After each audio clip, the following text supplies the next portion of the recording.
Well, hello there. Professor Crookleshinks with you here again, and I am so delighted to see you back again. I must admit I missed you very much. You see, I was traveling. To the great dragon races of Wiltshire.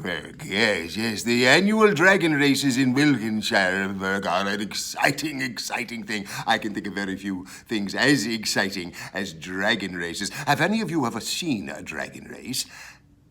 Oh, no, I guess you probably wouldn't have, but I'm here to tell you I will be a monkey's uncle if a dragon race isn't an exciting thing indeed. Yes, it is. But unfortunately, I did miss you all very much, and so it is nice to see you once again. Now, I understand that you have book reports coming up. Book reports. Now, that is something very, very exciting indeed. Not as exciting as the great dragon races of Wiltshire, yes, but very exciting nevertheless. You see, because you are serving a very, very important function by presenting your book reports to the class. Do you know what it is?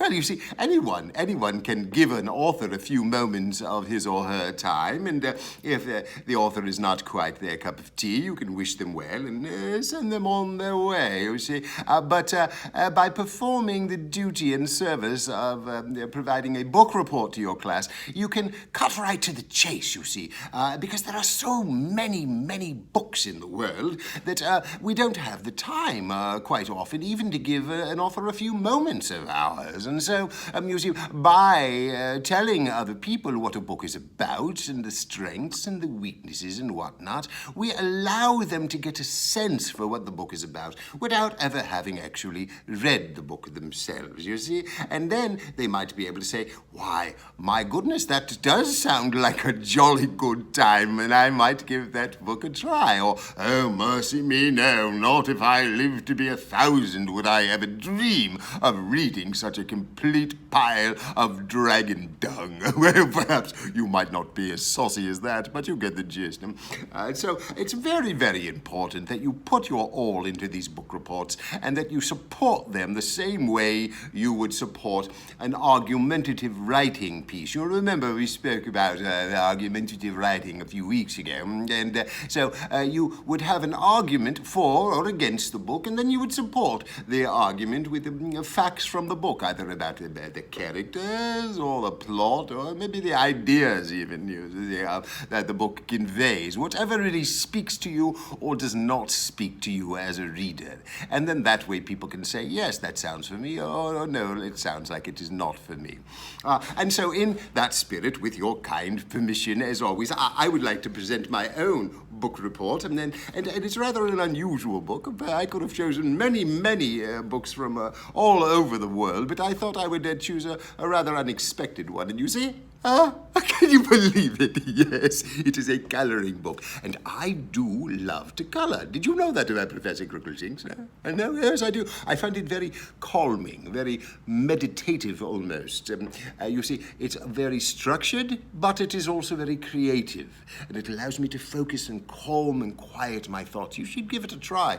It's really quite something marvellous. And yet this book, I'm afraid I cannot recommend all that much, because you see, I thought it was going to be right up my alley, I did, but unfortunately, you see, the colouring book of magic makes perfect sense that it would be good for me, but as I say, unfortunately, I got the book home, and can you believe it, there is absolutely nothing inside the book, and I thought, well, now, hold on just one moment. I said, well, is this a colouring book or is it a sketch pad? And then I realised I took another look at the title, and you see it said Colouring Book of Magic. And I said, well, maybe I need to use a little magic in order for it to work correctly. And this is where you come into it. You see, I've spoken to you before about us creating magic together, even though we are not together in person, even though we are distanced by this screen. And I'm going to give it another try, just in case you still don't believe me. I don't know why you wouldn't believe old Professor Crookleshinks, but some of you still may not. So let's give it a try, shall we? I want you to use your imagination. And you know I have spoken before on how powerful the imagination is, correct?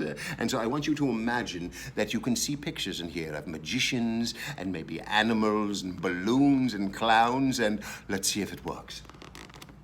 And can you believe it? Look at that. All of a sudden, we have a book full of pictures. But I'm afraid it's still a bit boring, isn't it? Yes, it is. And so now we need some color. We need some color, as it is a coloring book, right? So I want you to take your favorite color crayon. Oh, don't use a real crayon. I don't want you throwing real crayons at your computers. Your parents might get upset with me. But an imaginary crayon that is your favorite color, and toss it into the computer screen, focusing all of your energy upon the coloring book of magic, and let us see if it... And look at that. Can you believe it? Colors magically appear. Unbelievable. Is it not? Yes, and yet you must believe it, because there it is. And yet, without you as part of the magic, I'm afraid, it all goes back to being rather humdrum and boring, doesn't it? Yes, it does. So I am ever so happy that you are in my lives, and it is ever so nice to see you. I'm afraid our time together is at a close, but I look forward to seeing you all very, very soon. Have a lovely day, and I wish you all the very best. Goodbye.